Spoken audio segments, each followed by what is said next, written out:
Heptyl is a rocket propellant for launching missiles. Along with kerosene, hydrogen, and solid rocket fuel, it's used to send rockets into orbit. But Heptyl stands apart from the rest. And that's not because of any special physical or chemical properties, but because of its toxicity. Toxicity so severe that legends surround it. Because in essence, Heptyl is simultaneously both a rocket fuel and a form of chemical weapons. Music intensifies. Heptyl was developed in 1949 at the State Institute of Applied Chemistry. To look at it, it's a yellowish liquid with a sharp, unpleasant smell, like rotten fish. Like all hydrazine-based fuels, that's what it is. Sometimes its smell can resemble canned sprats. Think about how sprats smell. Heptyl has a similar odor. It is a super toxicant.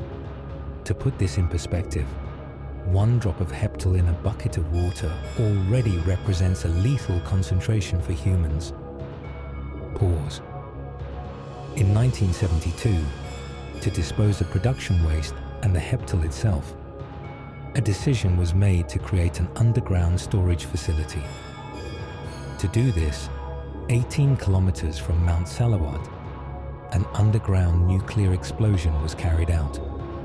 A single nuclear charge, with a yield of approximately 10 kilotons, was placed about 2.2 to 2.5 kilometers above the ground. As a consequence of its detonation, a storage cavity for liquid toxic waste was created. Waste requiring further processing. That is to say, these wastes remain there to this very day. They are reliably isolated by 2 powerful underground water barriers and a layer of rock salt 400 meters thick at a depth of about 3 kilometers. Pause. Rocket engines differ from aircraft engines in that they're designed for flight through the vacuum of space. A jet aircraft, for example, uses oxygen from the surrounding air to maintain combustion of its fuel. A rocket must carry its oxidizer with it because in the upper atmosphere and in space, there is no oxygen. For Heptyl, the oxidizer can be either amyl or melange. Ominous pause. Here's what can be said about melange. Just a few breaths of melange vapors can be devastating to the entire human body. And prolonged exposure to a melange cloud without a chemical protection suit is a guaranteed death sentence. Pause. Here's a simplified diagram of a rocket engine. There's a fuel tank, an oxidizer tank, and a tank of compressed air. The compressed air pushes the fuel and oxidizer toward each other. They meet in the combustion chamber. The mixture ignites. By the way, Heptyl is a commercial name.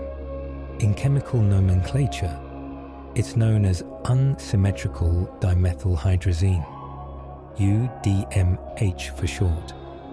Its boiling point is around 63 degrees Celsius. And Heptyl has another very interesting property: unlimited solubility in water. This means that in case of a spill or leak, it can migrate through water for up to 100 kilometers downstream. Complete localization of the consequences of such leaks is impossible. Pause. The properties of Heptyl are poorly understood and not fully characterized. The research of Heptyl is fraught with difficulties and expense. You can work with it for no more than 4 hours per day. After that, volunteers are, well, reluctant. Slight chuckle. In the scientific literature, there are research protocols for Heptyl, and in them you can find very interesting entries. For instance, a fraction of the substance that boiled at 148 to 150 degrees Celsius was collected, and this collected fraction was placed in a refrigerator. The product was stored hermetically sealed at a temperature below zero, -2 to -4 degrees Celsius, and after prolonged storage, about 1 year, an unknown fungal mold began forming in the product. This mold spread throughout the entire contents. The product was destroyed as unsuitable for experimentation. No analysis, no identification of the unknown fungal form that managed to destroy the product was undertaken. In other words, someone collected a sample of this hydrazine at some stage of its processing, placed it in a flask, and hid it in a refrigerator. And a year later, some kind of mold appeared. In the end, they simply took it all and destroyed it. Pause. Here's another entry from a different protocol regarding the oxidation of unsymmetrical dimethylhydrazine that lasted several months. It was accompanied by the accumulation of products that were difficult to identify. Among the transformation products were dimethylhydrazine, glyoxyl methyl-3-azole, caffeine derivatives, who would have thought, and imidazole derivatives. Due to the limited number of samples, more precise identification could not be performed. That is to say, a large number of byproducts and substances appeared that were not recognized or identified. In one of the conclusions, it's written directly, many substances were not identified and can only be presumed to belong to one group or another.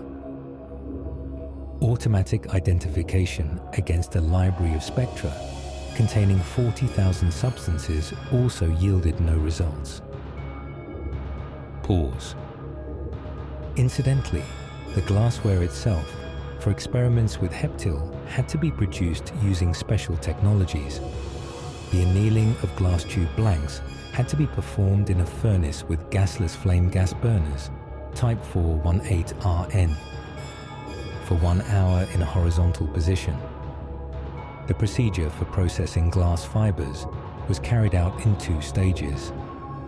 In the first stage, the glass fiber was treated with a 27% aluminum solution by stirring for 1 hour, after which it was rinsed with distilled water and dried in a drying cabinet at 120 degrees Celsius for about 6 hours. The second stage involved cooking in rectified ethyl alcohol for 2 hours. All containers and vessels after work with Heptyl must be rinsed with large quantities of distilled water. But to this day, the problem of disposing of that water has not been solved. Long pause. Despite all possible precautions and controls, accidents and technological disasters inevitably occurred. They were connected with Heptyl. Even an ordinary, seemingly successful rocket launch into orbit can pose a threat, because very often, in the spent stages of rocket engines, there remain unused residues of Heptyl and its oxidizer. And when they fall to Earth, they disperse into the atmosphere. And predicting the consequences of this dispersal is very difficult. But accidents with Heptyl happened on the ground as well. For example, in 1988, at one of the railway stations, 7 wagons derailed.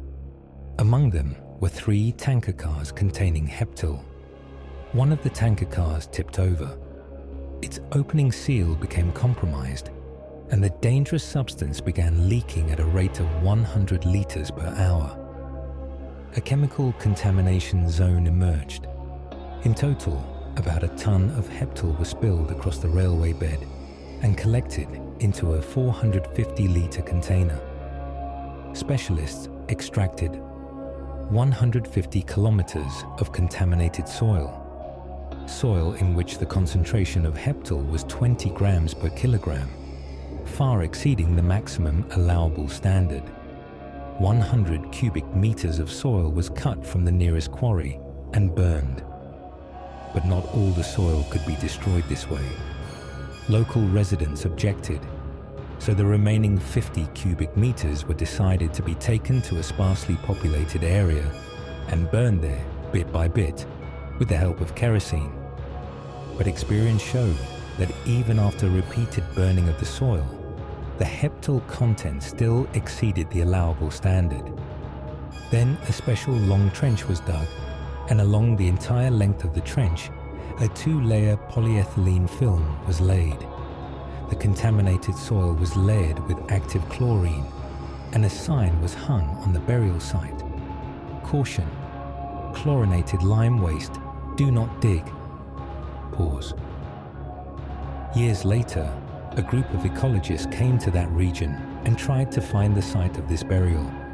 And indeed, among dense vegetation, they found a spot where not a single blade of grass grew. In shape, it was exactly like the trench. Local residents reported that in the first year or two, dead rodents and moose were constantly found there, and they often came across hairless foxes and hares. Pause. Here's a memory from a pensioner who lived near one of the testing ranges. Our garden was closer to the test range. On August 1st, 2008, around 5 or 6 p.m., there was what we called a training launch. And for approximately 6 or 7 minutes, a cloud from the range was heading toward our gardens.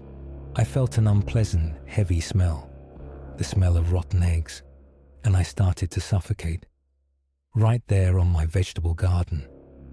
And a few years before, a harmful cloud had fallen on my garden, and dark spots, burn marks, appeared on the leaves of the trees. All the vegetation was damaged. Of course, I connect this with the emissions from the test range, because clouds can come from far away. During tests, clouds move toward the settlement. I saw this many times while standing in my garden. Long pause. As of today, reserves of Heptyl all over the world are quite substantial, and as long as humanity hasn't completely decided to abandon it, and the problem of its disposal still remains unsolved. Pause. This problem persists to this very day. Fade to silence.